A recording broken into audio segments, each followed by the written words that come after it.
کبھی کبھی جانے انجانے جسم میں زہر چلا جاتا ہے یا شخص اپنی مرضی سے پی لیتا ہے۔ ویسی حالت میں زہر پینے والے کی اچانک طبیعت خراب ہو جاتی ہے، رنگ کالا پڑنے لگتا ہے اور بے ہوشی بھی چھا جاتی ہے۔ گھریلو علاج: اگر شخص نے تیز زہر پی لیا ہے تو اسے فوراً ہسپتال لے جانا چاہیے یا ماہر ڈاکٹر کو دکھانا چاہیے تاکہ اس کی جان بچائی جا سکے۔ ویسے گھریلو علاج کے مندرجہ ذیل تدابیر کی جا سکتی ہیں۔ گرم پانی میں تھوڑا سا نمک ڈال کر شخص کو پلائیں، اس سے قے ہونے لگتی ہے۔ دودھ میں گھی ڈال کر کئی بار کھلانے سے زہر کا اثر کم ہو جاتا ہے۔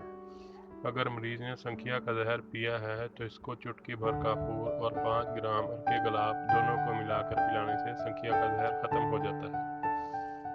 کچی لسی نمکین بنا کر بہت زیادہ مقدار میں مریض کو پلائیں، اس سے زہر کا اثر ختم ہو جائے گا اور بہت جلد قے کے ساتھ زہر باہر نکل آئے گا۔